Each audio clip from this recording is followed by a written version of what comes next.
ఔదుబిల్లాహిమినశ్శైతానిర్రజీం బిస్మిల్లాహిర్రహ్మానిర్రహీం.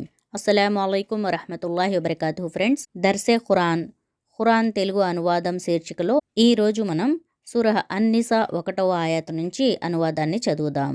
నిసావున్ అంటే స్త్రీలు. ఈ సూరాలో ఎన్నో ఆయాతులు స్త్రీల హక్కులు, వారసత్వం, వివాహ సంబంధాలు మొదలైన వాటిని గురించి ఉన్నాయి.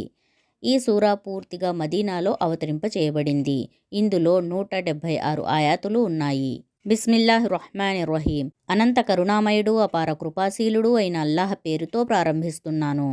మానవులారా, మీ ప్రభువుకు భయపడండి. ఆయన మిమ్మల్ని ఒకే ప్రాణి నుండి పుట్టించాడు. అదే ప్రాణి నుండి దాని జతను సృష్టించాడు. ఇంకా ఆ జంట ద్వారా ఎంతోమంది పురుషులను, స్త్రీలను అవనిలో వ్యాపింపజేశాడు. ఏ దేవుని పేరు చెప్పుకొని మీరు పరస్పరం మీ హక్కులను కోరుకుంటారో ఆ దేవునికి భయపడండి. బంధుత్వ సంబంధాలను తెంచటం మానుకోండి. అల్లా మిమ్మల్ని పరికిస్తున్నాడనే విషయాన్ని తెలుసుకోండి. అనాథుల ఆస్తిని వారికి తిరిగి ఇవ్వండి. వారి మంచి వస్తువులను మీ చెడ్డ వస్తువులతో మార్చకండి. వారి ఆస్తిని మీ ఆస్తితో కలిపి కబళించకండి. ఇది మహాపాపం. అనాథులకు న్యాయం చేయలేమనే భయం మీకు కలిగితే మీకు నచ్చిన స్త్రీలను ఇద్దరేసి గాని, ముగ్గురేసి గాని, నలుగురేసి గాని వివాహం చేసుకోండి. అయితే వారితో న్యాయంగా వ్యవహరించలేమనే భయం మీకుంటే అప్పుడు ఒక ఆమెనే చేసుకోండి. లేదా మీ స్వాధీనంలోకి వచ్చిన స్త్రీలను దాంపత్యంలోకి తీసుకోండి. అన్యాయానికి దూరంగా ఉండేందుకు ఇది ఉత్తమ మార్గం. స్త్రీలకు వారి మహర్ను సంతోషంగా, విధిగా భావిస్తూ చెల్లించండి. అయితే వారు తమంత తాము మహర్లో కొంత భాగాన్ని తమ ఇష్టపూర్వకంగా విడిచిపెడితే దానిని మీరు సంతోషంగా అనుభవించండి. అల్లాహ్ మీకు జీవనాధారంగా చేసిన సంపదను అవివేకులకు అప్పగించకండి. అయితే దాని నుండి వారికి అన్నవస్త్రాలు కల్పించండి. వారికి హితబోధ చెయ్యండి. అనాథులకు పెళ్లిఈడు వచ్చే వరకు వారిని అజమాయిషీ చేస్తూ ఉండండి. వారిలో మీకు యోగ్యత కనిపించినప్పుడు వారి ఆస్తిని వారికి అప్పగించండి. వారు పెద్దవారి తమ హక్కును కోరుతారేమో అని భయపడి వారి ఆస్తిని న్యాయసీమలకు అతిక్రమించి తొందరగా ఎన్నడూ తినకండి. అనాథుల సంరక్షకుడు సంపన్నుడైతే అతడు వారి సొమ్ముకు దూరంగా ఉండాలి. ఒకవేళ అతడు పేదవాడైతే దాన్ని ధర్మసమ్మతంగా అనుభవించాలి. తరువాత వారి ఆస్తిని వారికి అప్పగించేటప్పుడు దానికి ఇతరులను సాక్షులుగా పెట్టండి. లెక్క తీసుకోవటానికి అల్లాహ్ చాలు. తల్లిదండ్రులు, దగ్గరి బంధువులు విడిచి వెళ్లిన ఆస్తిలో పురుషులకు భాగం ఉంది. అదేవిధంగా తల్లిదండ్రులు, దగ్గరి బంధువులు విడిచి వెళ్లిన ఆస్తిలో స్త్రీలకు కూడా భాగం ఉంది.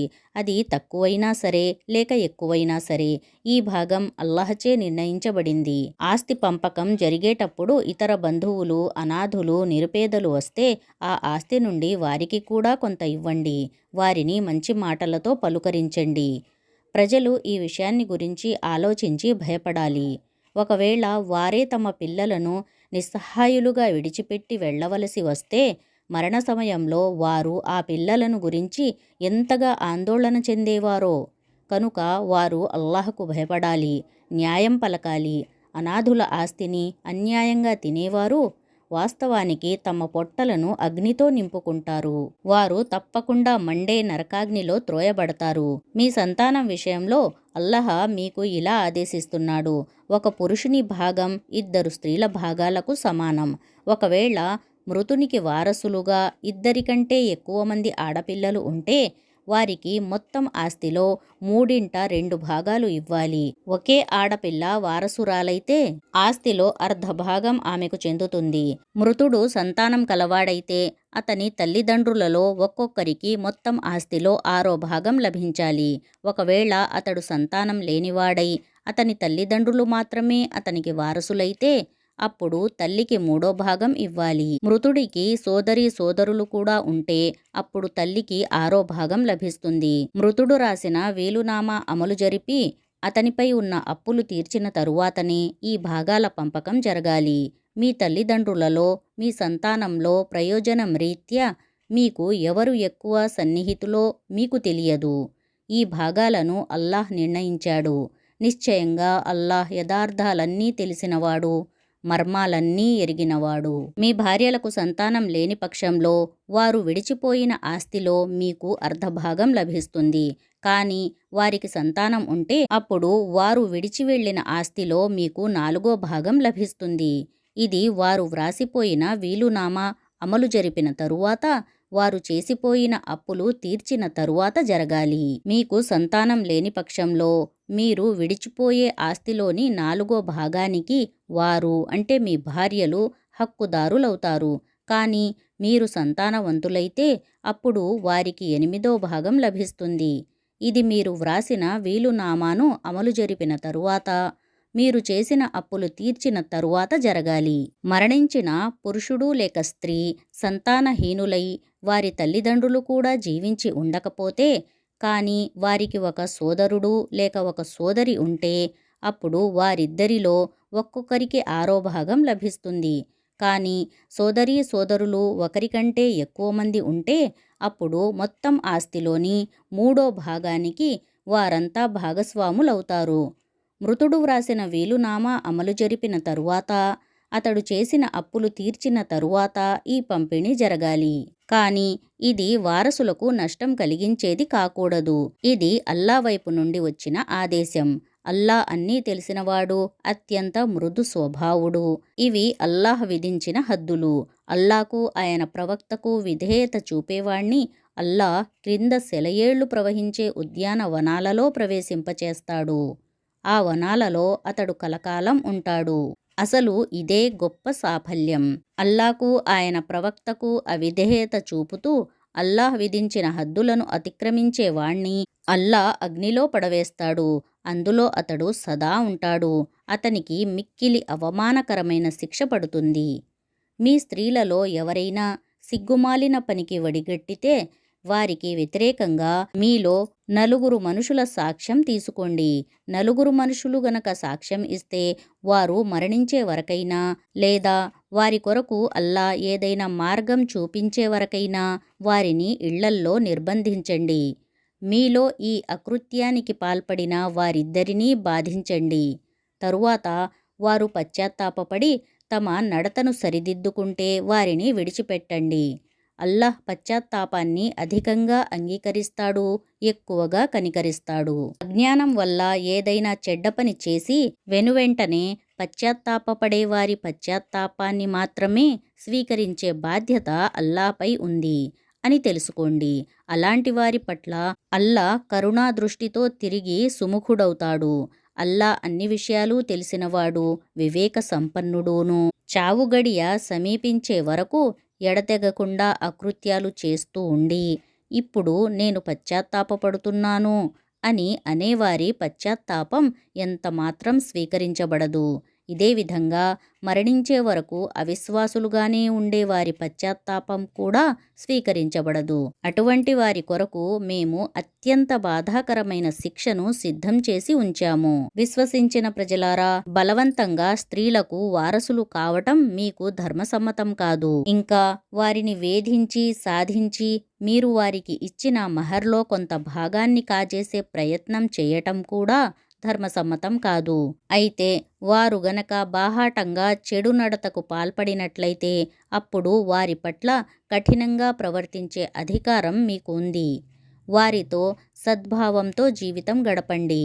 ఒకవేళ మీకు వారు నచ్చకపోతే బహుశా మీకు ఒక వస్తువు నచ్చకపోవచ్చు, కానీ అందులోనే అల్లా ఎంతో మేలును పెట్టి ఉండవచ్చు. ఒకవేళ మీరు ఒక భార్య స్థానంలో మరొక భార్యను తీసుకొచ్చే సంకల్పమే చేసుకుంటే, మీరు ఆమెకు ఒక పెద్ద ధనరాశిని ఇచ్చి ఉన్నా సరే దాని నుండి ఏ కొంచెం కూడా తిరిగి తీసుకోవద్దు. ఆమెపై అపనింద మోపి ఘోరమైన అన్యాయానికి పాల్పడి దాన్ని తిరిగి తీసుకుంటారా? మీరు పరస్పరం దాంపత్య సుఖం అనుభవించిన తరువాత, వారు మీ నుండి గట్టి వాగ్దానం తీసుకున్న తరువాత మీరు దానిని ఎలా తిరిగి తీసుకుంటారు? మీ తండ్రులు వివాహం చేసుకున్న స్త్రీలను మీరు ఎంతమాత్రమూ వివాహమాడకండి. పూర్వం జరిగిందేదో జరిగిపోయింది. వాస్తవానికి ఇది ఒక సిగ్గుమాలిన పని, జుగుప్సాకరమైనది, ఒక దుర్నడత. మీకు ఈ స్త్రీలు హరాం అంటే నిషేధించబడ్డారు. మీ తల్లులు, కుమార్తెలు, సోదరీమణులు, మీ మేనత్తలు, మీ తల్లి సోదరీమణులు అంటే పినతల్లులు, మీ సోదరుల కుమార్తెలు అంటే మేనకోడళ్ళు, మీకు పాలిచ్చిన తల్లులు, మీతో పాటు పాలు త్రాగిన సోదరీమణులు, మీ భార్యల తల్లులు, మీ సంరక్షణలో పెరిగిన మీ భార్యల కుమార్తెలు అంటే మీరు రమించిన భార్యల కుమార్తెలు అయితే ఒకవేళ వివాహం మాత్రమే అయి రమించటం జరిగి ఉండకపోతే వారికి విడాకులిచ్చి వారి కుమార్తెలను వివాహమాడడం మీకు దోషం కాదు. మీ వెన్ను నుండి పుట్టిన మీ కుమారుల భార్యలు ఇంకా ఏకకాలంలో అక్కా చెల్లెళ్ళు ఇద్దరినీ చేర్చి భార్యలుగా చేసుకోవటం కూడా నిషిద్ధమే. పూర్వం జరిగిందేదో జరిగిపోయింది. అల్లాహ్ క్షమించేవాడు, కరుణించేవాడును. ఇంకా ఇతరుల వివాహ బంధంలో ఉండే స్త్రీలు కూడా మీకు హరాం, మీ చేతికి యుద్ధంలో చిక్కిన స్త్రీలు తప్ప. ఇది అల్లాహ్ అనుశాసనం. దీనిని మీరు విధిగా పాటించాలి. వీరు తప్ప మిగతా స్త్రీలందరినీ మీరు మీ ధనం ద్వారా పొందటం మీకు హలాల్ అంటే ధర్మసమ్మతం చేయబడింది. అయితే వారికి వివాహ బంధంతో రక్షణ కల్పించాలి. కానీ విశృంఖలమైన కామక్రీడలకు ఒడిగట్టరాదు. తరువాత వారి ద్వారా మీరు అనుభవించిన దాంపత్య సుఖానికి బదులుగా వారి మహర్ను ఒక విధిగా భావించి చెల్లించండి. కానీ మహర్ ఒప్పందం జరిగిన తరువాత పరస్పరమైన అంగీకారంతో మీ మధ్య ఏదైనా రాజీ కుదిరితే అందులో దోషం లేదు. అల్లా అన్నీ తెలిసినవాడు, అత్యంత వివేక సంపన్నుడు. మీలో ఎవరైనా ఒకరు ముస్లిము కుటుంబానికి చెందిన వనితలను వివాహం చేసుకునే స్తోమత లేకపోతే మీ స్వాధీనంలో ఉన్నటువంటి ముస్లిములైనటువంటి బానిస స్త్రీలలో ఎవరినైనా అతడు వివాహం చేసుకోవాలి. మీ విశ్వాసం యొక్క స్థితిగతులు అల్లాకు బాగా తెలుసు. మీరంతా ఒకే వర్గానికి చెందినవారు. అందువల్ల వారి సంరక్షకుల అనుమతితో వారిని వివాహం చేసుకోండి. న్యాయమైన పద్ధతిలో వారికి మహర్ ఇవ్వండి. వారు వివాహ బంధంలో సురక్షితంగా ఉండేందుకు, స్వేచ్ఛ కామక్రీడలకు దిగకుండా ఉండేందుకు, దొంగచాటు సంబంధాలను ఏర్పరుచుకోకుండా ఉండేందుకు, వివాహ బంధంలో వారు రక్షణ పొందిన తరువాత ఏదైనా చెడు నడతకు పాల్పడితే కుటుంబ స్త్రీలకు నిర్ణయించబడిన శిక్షలోని సగం శిక్ష వారికి విధించబడుతుంది. వివాహం చేసుకోకపోవడం వల్ల భయభక్తుల బంధాలు తెగిపోతాయని మీలో భయపడే వారి కొరకే ఈ సౌలభ్యం అనుమతించబడింది. మీరు నిగ్రహశక్తి కలిగి ఉంటే అది మీకే శ్రేయస్కరం.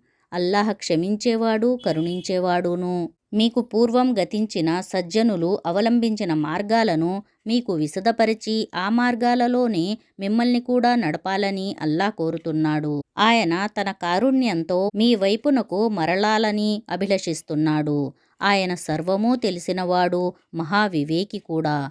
అల్లాహ్ అయితే మీ వైపునకు కారుణ్యంతో మరలాలనే కోరుతున్నాడు. కానీ తమ మనోవాంఛలను అనుసరిస్తున్నవారు మీరు సన్మార్గం తొలగి దూరంగా పోవాలని కోరుతారు. మీపై ఉన్న ఆంక్షలను అల్లాహ్ తేలిక చెయ్యాలని కోరుతున్నాడు. ఎందుకంటే మానవుడు బలహీనుడుగా సృష్టించబడ్డాడు. విశ్వసించిన ప్రజలారా, ఒకరి సొమ్మును మరొకరు అధర్మంగా తినకండి. ఇచ్చిపుచ్చుకోవటం జరగవలసిందే, అయితే పరస్పర అంగీకారంతో. మిమ్మల్ని మీరు చంపుకోకండి. అల్లాకు మీరంటే ఎంతో దయ అని నమ్మండి. హింసా దౌర్జన్యాల ద్వారా అలా చేసేవాణ్ణి మేము తప్పకుండా అగ్నిలో పడవేస్తాము. ఇది అల్లాకు అంత కష్టమైన పని కాదు. మీకు నిషేధించబడినటువంటి మహాపాపాలకు గనుక మీరు దూరంగా ఉంటే మీ చిన్న చిన్న దోషాలను మేము మీ లెక్క నుండి తీసివేస్తాము. మిమ్మల్ని గౌరవ స్థానాల్లో ప్రవేశింపచేస్తాము. అల్లా మీలో ఎవరికైనా ఇతరులకు ఇచ్చిన దానికంటే ఎక్కువగా ప్రసాదించి ఉంటే మీరు దానికి ఆశపడకండి. పురుషులు సంపాదించిన దానికి తగినట్లుగా వారి భాగం ఉంటుంది. స్త్రీలు సంపాదించిన దానికి తగినట్లుగా వారి భాగం ఉంటుంది. అయితే అల్లాను ఆయన అనుగ్రహం కొరకు ప్రార్థిస్తూ ఉండండి. నిశ్చయంగా అల్లా సకల విషయ పరిజ్ఞానం కలవాడు. తల్లిదండ్రులు, దగ్గరి బంధువులు విడిచి వెళ్లే ప్రతి ఆస్తికి మేము హక్కుదారులను నిర్ణయించాము. ఇక మీరు వాగ్దానం చేసిన వారు వారికి ఇవ్వవలసిన భాగం వారికి ఇవ్వండి. నిశ్చయంగా అల్లా అన్నింటినీ కనిపెట్టి ఉన్నాడు. పురుషులు స్త్రీలకు అధికారులు. ఎందుకంటే అల్లా వారిలో ఒకరికి మరొకరిపై ఆధిక్యతను ప్రసాదించటం వల్ల, ఇంకా పురుషులు తమ సంపదను వారి కొరకు ఖర్చు చేస్తున్నందువల్ల. కనుక సుగుణవతులైన స్త్రీలు విధేయత కలిగి ఉంటారు. పురుషులు లేనప్పుడు అల్లా రక్షణలో ఉంటూ వారి హక్కులను కాపాడుతారు. ధిక్కరిస్తారనే భయం మీకు ఏ స్త్రీల విషయంలో కలుగుతుందో వారికి నచ్చజెప్పండి. పడక గదులలో వారికి దూరంగా ఉండండి మరియు కొట్టండి. తరువాత వారు మీకు విధేయులైతే అకారణంగా వారిని వేధించటానికి సాకులు వెతక్కండి. గొప్పవాడు అధికుడు అయిన అల్లాహ్ పైన ఉన్నాడనే విషయాన్ని తెలుసుకోండి. భార్యాభర్తల మధ్య సంబంధాలు చెడిపోతాయనే భయం మీకు కలిగితే భర్త బంధువుల నుండి ఒక మధ్యవర్తిని, భార్య బంధువుల నుండి ఒక మధ్యవర్తిని నియమించండి. వారిద్దరూ సంస్కరణను కోరితే అల్లా వారి మధ్య సమాధానం కుదరటానికి మార్గం చూపుతాడు. అల్లా సర్వజ్ఞాని, సకలము ఎరిగినవాడు. మీరంతా అల్లాకు దాస్యం చేయండి. ఎవరినీ ఆయనకు భాగస్వాములుగా చేయవద్దు. తల్లిదండ్రుల ఎడల సద్భావంతో మెలగండి. బంధువులు, అనాథులు, నిరుపేదల పట్ల మంచిగా వ్యవహరించండి.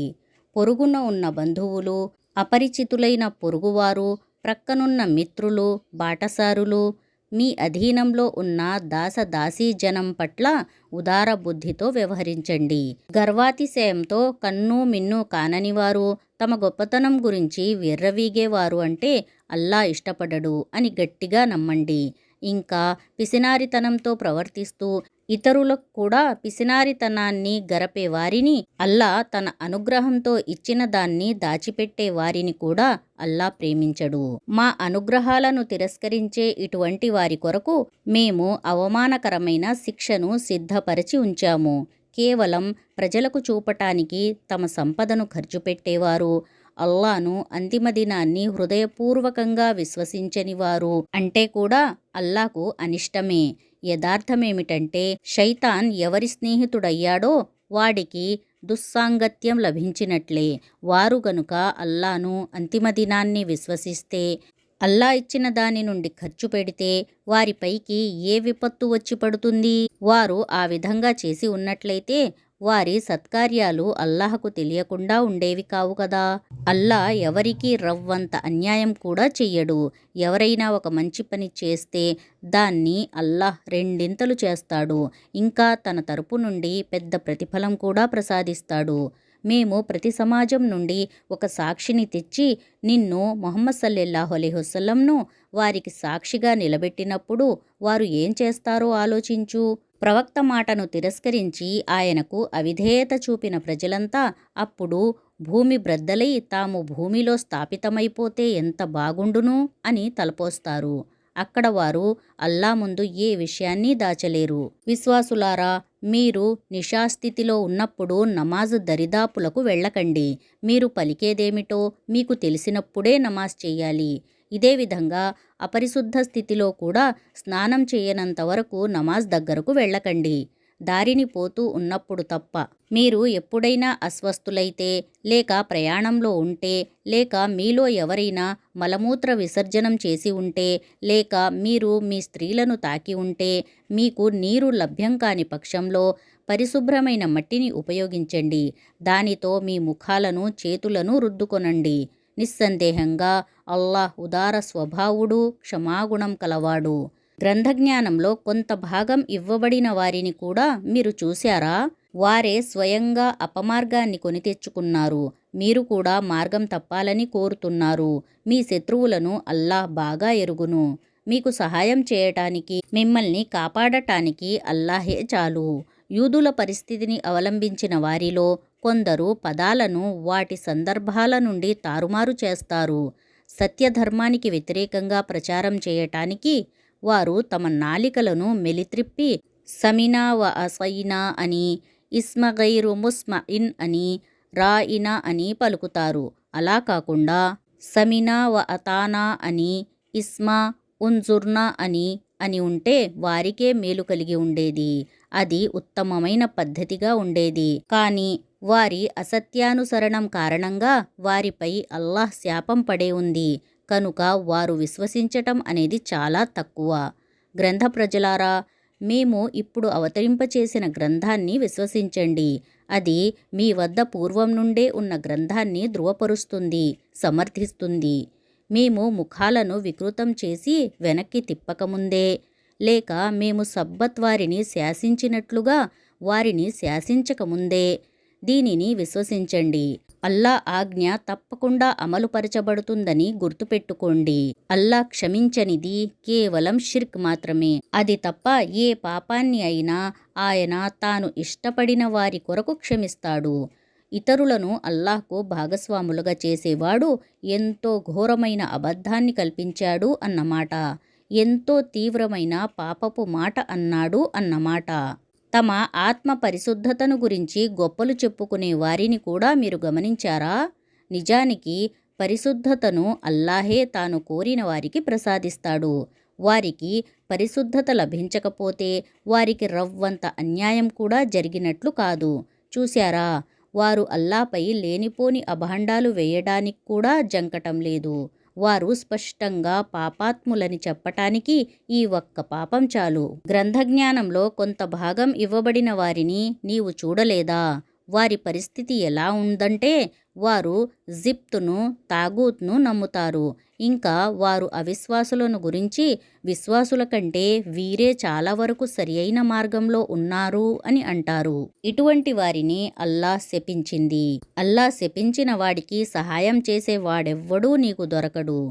పరిపాలనలో వారికేమైనా భాగముందా? ఉంటే వారు ఇతరులకు చిల్లిగవ్వ కూడా ఇవ్వరు. లేక ఇతరులను చూచి వారు అసూయపడటానికి కారణం అల్లాహ్ వారికి తన అనుగ్రహాన్ని ప్రసాదించాడనా? ఇదే నిజమైతే వారు ఈ విషయం తెలుసుకోవాలి. మేము ఇబ్రాహీం అలైహిస్సలాం సంతతికి గ్రంథాన్ని, వివేకాన్ని ప్రసాదించాము. వారికి మహత్తరమైన సామ్రాజ్యాన్ని ప్రదానం చేశాము. కానీ వారిలో కొంతమంది ఆ గ్రంథాన్ని విశ్వసించారు, మరికొంతమంది దానికి విముఖులయ్యారు. వైముఖ్యం చూపేవారికి మండే నరకాగ్నియే చాలు. మా ఆయత్లను నిరాకరించిన వారిని మేము నిశ్చయంగా అగ్నిలో పడవేస్తాము. ఇంకా వారి శరీర చర్మం కాలి కరిగిపోయినప్పుడల్లా దాని స్థానంలో మేము మరొక చర్మాన్ని సృష్టిస్తాము. వారు శిక్షను బాగా రుచి చూడాలని. అల్లా సర్వశక్తిమంతుడు. తన నిర్ణయాలను అమలుపరిచే విజ్ఞత ఆయనకు నిండుగా ఉంది. మా ఆయత్లను విశ్వసించి మంచి పనులు చేసే వారిని మేము క్రింద కాలువలు ప్రవహించే ఉద్యానవనాలలో ప్రవేశపెడతాము. అక్కడ వారు కలకాలం ఉంటారు. ఇంకా వారికి పరిశుద్ధులైన భార్యలు లభిస్తారు. మేము వారిని దట్టమైన నీడలలో ఉంచుతాము. ముస్లిములారా, అమానతులను యోగ్యులైన వారికి అప్పగించండి. ప్రజల మధ్య తీర్పు చెప్పేటప్పుడు న్యాయంగా చేయండి అని అల్లా మిమ్మల్ని ఆజ్ఞాపిస్తున్నాడు. అల్లా మీకు ఎంతో చక్కని హితబోధ చేస్తున్నాడు. నిశ్చయంగా ఆయన అన్నీ వింటాడు, అన్నీ చూస్తాడు. విశ్వసించిన ప్రజలారా, విధేయత చూపండి అల్లాహ్కు, విధేయత చూపండి ప్రవక్తకు. మీలో అధికారం అప్పగించబడిన పెద్దలకు. మీ మధ్య ఏ విషయంలోనైనా వివాదం తల ఎత్తితే దాన్ని అల్లాహ్కు, ప్రవక్తకు నివేదించండి.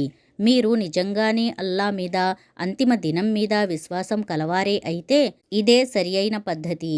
ఫలితాన్ని బట్టి కూడా ఇదే ఉత్తమమైనది. ప్రవక్త, నీ వద్దకు పంపబడిన గ్రంథాన్ని, నీకు పూర్వం పంపబడిన గ్రంథాలను మేము విశ్వసించాము అని ప్రకటన అయితే చేసి తమ వ్యవహారాల పరిష్కారం కొరకు తాగూత్ వద్దకు పోవాలని కోరేవారిని నీవు చూడలేదా? వాస్తవానికి తాగూత్ను తిరస్కరించండి అని వారిని ఆదేశించడం జరిగింది. శైతాన్ వారిని పెడద్రోవ పట్టించి సన్మార్గానికి బహుదూరంగా తీసుకుపోవాలని చూస్తాడు. వారితో అల్లా పంపిన దాని వైపునకు రండి, ప్రవక్త వైపునకు రండి అని చెప్పినప్పుడు ఆ కపటులు నీ వైపునకు రాకుండా తప్పించుకోవడాన్ని నీవు చూస్తావు. అయితే వారు తమ చేజేతులా తెచ్చుకున్న ఆపద వారిపైకి వచ్చిపడినప్పుడు వారి ప్రవర్తన ఎలా ఉంటుంది?